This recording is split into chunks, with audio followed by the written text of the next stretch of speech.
بالکل اسی رات جب ابن ملجم اپنی زہر آلود تلوار کو تیز کر رہا تھا، میرے بابا میری بہن ام کلثوم کے ہاں مہمان تھے۔ میری بہن کہتی ہیں کہ 19ویں رمضان المبارک کی رات بابا کا حال کچھ عجیب تھا۔ افطار میں تھوڑی سی غذا تناول کرنے کے بعد وہ صحن میں چلے گئے اور آسمان کی طرف تکنے لگے۔ میری بہن کہتی ہیں کہ کوفے کا آسمان میرا دل بھی غمگین کر رہا تھا۔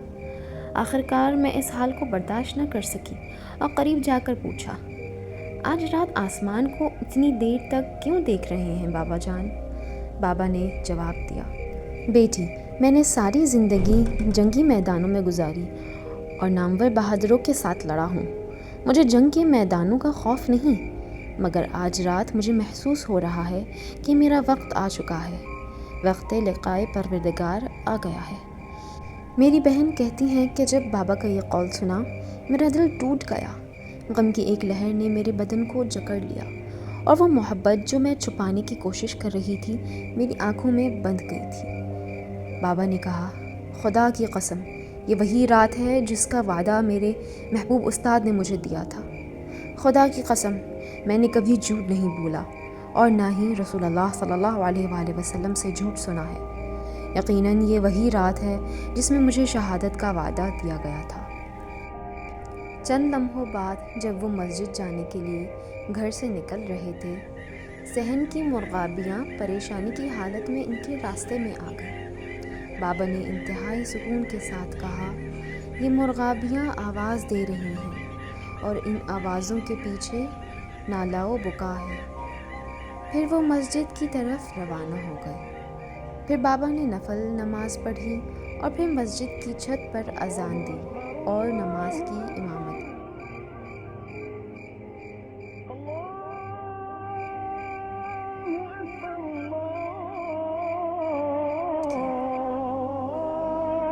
بعد میں نے سنا کہ بابا اس رات مسجد میں داخل ہوئے اور جو بھی لوگ مسجد میں سوئے ہوئے تھے ان کو بیدار کیا۔ ان میں ایک ابن ملجم بھی تھا۔ بابا کے چہرے کی روشنی نماز کے دوران مسجد کوفہ سے آسمان تک جا رہی تھی۔ وہ سجدے میں گئے۔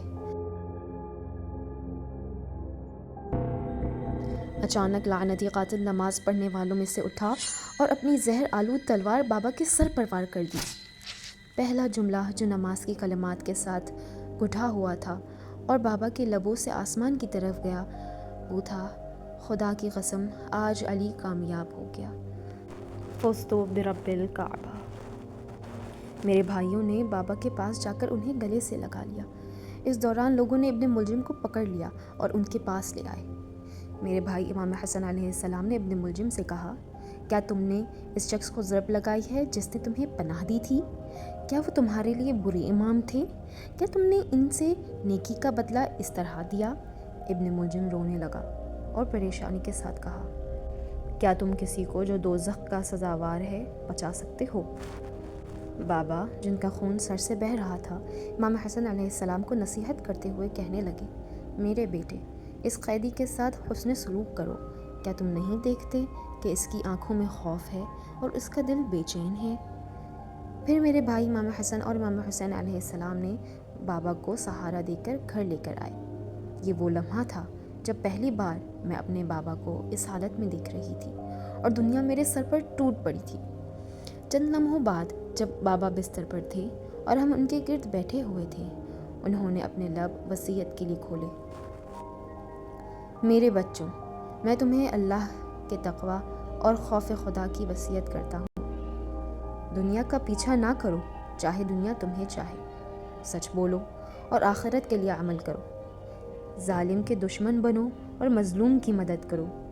یتیموں، مسکینوں اور بے سرپرستوں کی مدد کرو۔ یقین رکھو کہ اگر تم قرآن کے عمل میں پیچھے رہ گئے تو دوسرے تم سے آگے نکل جائیں گے۔ نماز کے بارے میں اللہ سے ڈرو، کیونکہ نماز تمہارے دین کا ستون ہے۔ امر بالمعروف اور نہی عن المنکر کو ترک نہ کرنا۔ یاد رکھو کہ اس کا نتیجہ یہ ہوگا کہ فاسق و فاجر تم پر مسلط ہوں گے۔ ایک دوسرے سے اچھے سلوک کرو، ایک دوسرے سے جڑ کر رہو، اختلافات سے بچو۔ دشمنوں کے ہاتھوں میں بہانے دے کر جنگ شروع نہ کرو۔ صرف وہی مارا جائے جو حق میں دشمن ہو۔ یاد رکھو جب میں ابن ملجم کی ضرب سے زخمی ہوا ہوں تو تم صرف ایک ہی ضرب لگا کر اسے چھوڑ دو گے۔ بابا نے میری طرف رخ کر کے کہا، اے زینب، میرے بعد تمہارے سامنے بہت سی فتنے آئیں گے، مختلف راستوں سے۔ تم صبر کرو جب تک اللہ تمہارے اور تمہارے دشمنوں کے درمیان فیصلہ نہ کر دے، وہ بہترین فیصلہ کرنے والا ہے۔ پھر انہوں نے امام حسین علیہ السلام کی طرف رخ کیا اور کہا، اے ابو عبداللہ، تم اس امت کے شہید ہو، تم پر تقویٰ، صبر اور مصیبتوں کا بوجھ ہے۔